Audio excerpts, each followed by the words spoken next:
Europe 1 Soir Week-end. 19h, 21h, Pascal de la Tour du Pin. Il est 20h06 sur Europe 1. Merci d'être avec nous.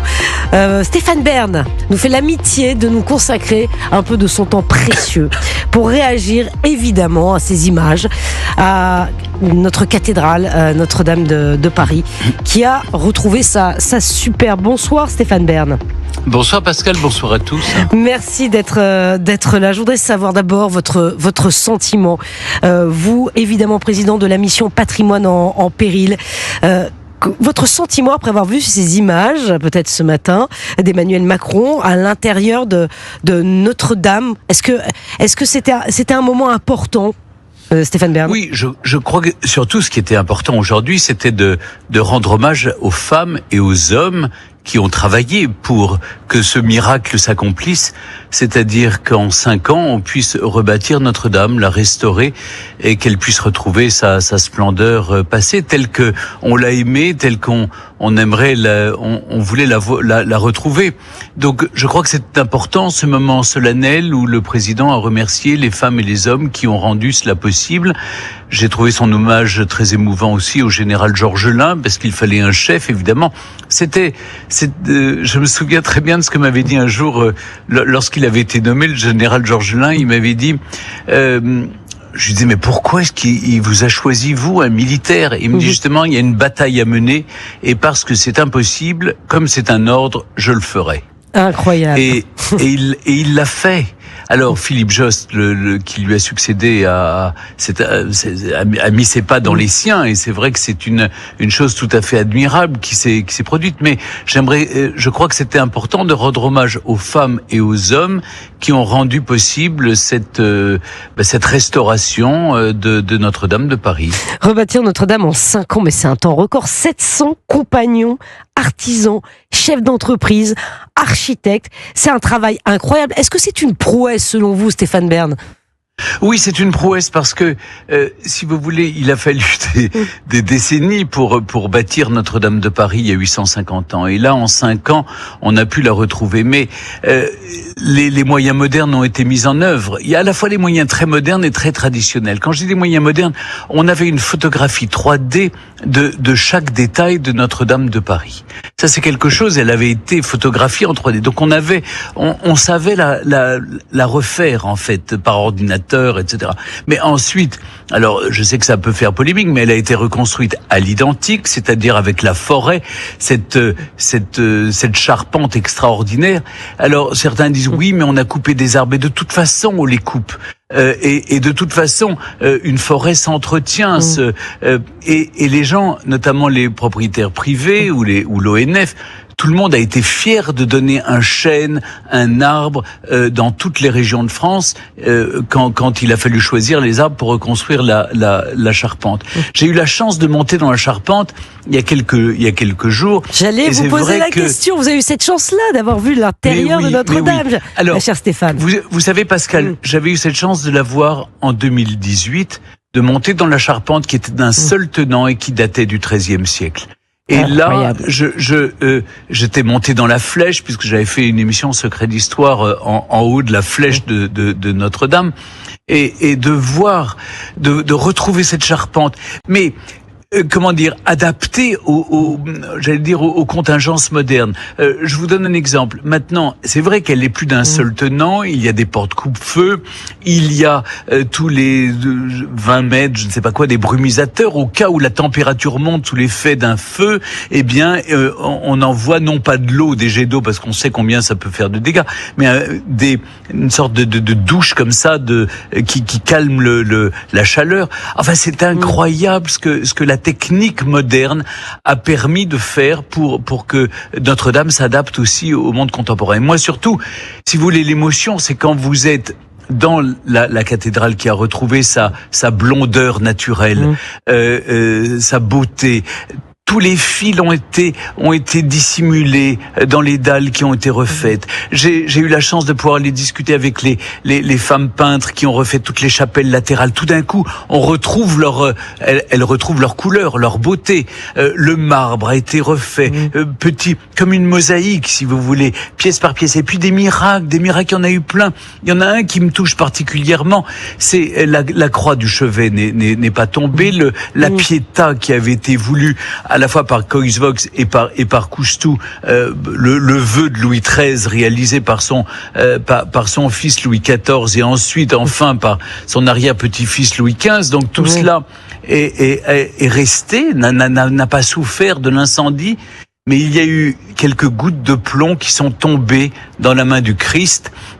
Qui tend la main évidemment suppliante, et ça on l'a gardé évidemment parce que c'est les stigmates de l'incendie.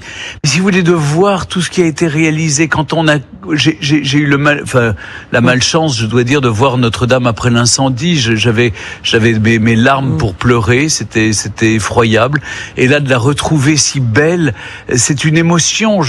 Moi j'en ai pleuré de joie, je le confesse, hein. Qu'on soit croyant ou pas, qu'on soit catholique ou pas, quelles que soient nos convictions, c'est le livre d'histoire de la France. Quand on y entre, on a l'impression que, se lit tout ce qu'on a vécu ensemble, de la libération de Paris, les obsèques du général de Gaulle, mais plus loin, le mariage de Napoléon ou d'Henri IV. Tout est là, inscrit dans la pierre. Et oui, c'est ça qui est extrêmement, effectivement, émouvant, et je vous écoute avec beaucoup, et on vous écoute évidemment tous, ainsi que les auditeurs d'Europe 1, avec beaucoup de passion, d'émotion que l'on partage avec vous et avec vos mots. Et, juste un mot sur les vitraux de Notre-Dame. Je voudrais avoir votre sentiment, parce qu'il y a une petite polémique autour de ces vitraux. Quelle est votre position, vous Stéphane Bern, qui défendez le patrimoine? Est-ce que je vous mets dans l'embarras en vous posant cette question? Oui, vous me mettez dans l'embarras en même temps. Vous savez, moi j'ai pas ma langue dans ma poche, et puis je dis toujours ce que je pense. Et ce que je vais vous dire, je l'ai dit au président en disant que c'était une bêtise de vouloir déposer les vitraux qui avaient été classés et qui étaient des grisailles de Viollet-le-Duc. Oui, ce sont des grisailles, on peut y trouver que c'est pas beau, que ça manque d'intérêt, mais ça met en valeur toute la beauté et la grâce du reste de la cathédrale. Et si vous voulez, ce qui me gêne dans commander des vitraux contemporains, là où ils n'ont pas été détruits, parce que autant à la cathédrale de Chartres, il y a une artiste sud-coréenne qui a fait des vitraux pour la nouvelle chapelle, la chapelle restaurée où on expose le trésor de la cathédrale de Chartres. Je trouve ça formidable de faire appel quand les vitraux ont disparu. Mais quand ils sont là, pourquoi les déposer, les changer? Parce que ça pose un vrai problème. C'est les accords de Venise de 1963, on doit restaurer dans l'état d'origine. Or, si tous les propriétaires privés de monuments historiques, dont je suis, décident de faire aussi un geste contemporain. Par exemple, je trouve que quand même sur mon musée, non, franchement, les choses qui ont été construites au XVIIe siècle, ça me va pas du tout, c'est pas assez moderne. Je vais détruire et je vais reconstruire autre chose. Mais évidemment, vous imaginez bien que le ministère de la Culture va pas me laisser faire, on va m'envoyer la DRAC. Pourquoi l'État s'autorise à faire une chose que chaque citoyen n'a pas le droit de faire? C'est ça que je conteste, c'est que la loi, l'État doit donner l'exemple. La loi vaut pour tout le monde, qu'on soit l'État ou un propriétaire privé. Et c'est bien de le rappeler. Tiens, justement, il y a des moyens évidemment colossaux, et je voudrais aussi avoir votre regard. Stéphane Bern, vous êtes président, je le rappelle, de la mission Patrimoine en péril. Il y a des moyens énormes qui ont été déployés pour Notre-Dame. Pourtant, aujourd'hui, effectivement, on a un patrimoine qui se dégrade, on a peut-être un besoin d'entretien, un manque cruel d'entretien de certains bâtiments français. Et particulièrement, vous avez raison Pascal, et particulièrement le patrimoine religieux. Alors, il y a deux attitudes. Si vous voulez, autant je me suis réjoui qu'on trouve 840 et quelques millions d'euros pour sauver Notre-Dame, parce que c'est la première fois qu'on a une telle collecte de petits porteurs, de gens très modestes qui ont donné 5 euros, 10 euros. Au total, plus de 340 000 personnes ont cotisé, ont participé à la restauration de Notre-Dame. Donc je trouve ça fabuleux. Mais pour autant, Autant, vous voyez, pour la cathédrale Notre-Dame de Paris, on trouve 850 millions d'euros, mais on trouve pas les premiers 8 000 euros pour sauver une petite église de campagne, nos églises rurales qui sont au cœur de nos villages, qui sont tout aussi anciennes. Elles ont 8 à 9 siècles d'histoire. Elles n'ont pas démérité, mais là, personne ne se mobilise. Et donc, j'y vois là aussi le symbole que il y a toujours un différentiel, une fracture entre Paris et le reste de la France. Et je pense que on pourrait multiplier. Alors, on l'a fait avec la Fondation du Patrimoine. On a fait une collecte générale. On a trouvé à peu près plus de 7 millions d'euros aujourd'hui pour essayer. Mais vous voyez, on est loin du compte. 7 millions d'euros contre 840 pour les petites églises de nos campagnes. Mais je pense qu'il va falloir trouver dans les années qui viennent des solutions pour sauvegarder le patrimoine de nos campagnes. Parce que moi, je ne peux pas me résoudre à ce qu'on détruise des églises de nos campagnes, des églises rurales qui font l'identité de la France, qui sont aussi le charme, voilà, il faut remettre l'église au cœur du village, qu'on soit croyant ou pas. Exactement, encore c'est le une fois, patrimoine. Vous avez ça raison peut être de la dire, Stéphane première. Bern. Pardon ? Oui, il suffit pas d'être croyant pour aider à entretenir nos églises. Vous avez bien raison de le souligner. Bien sûr, parce que avec la mission patrimoine, on a restauré des temples protestants, des synagogues, des temples tamouls à la Réunion, etc.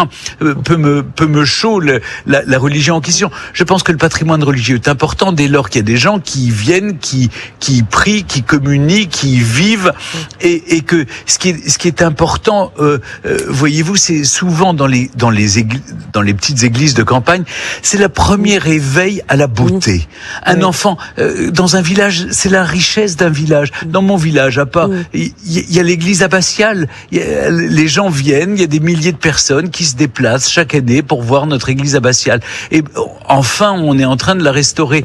Mais je me dis, mais c'est souvent pour un enfant, quand il entre dans l'église, c'est le premier réveil à la beauté, aux pierres, à la sculpture, à la peinture, au vitrail, et puis c'est une émotion, c'est des endroits de recueillement et de quiétude dans le fracas du monde. Donc je pense que c'est important de sauvegarder ce patrimoine, quelles que soient nos convictions. Et par ailleurs, il y a tout l'ensemble du patrimoine qu'il faut sauvegarder. Donc oui, ça m'agace quand je vois Heureusement que vous êtes là, Stéphane Bern.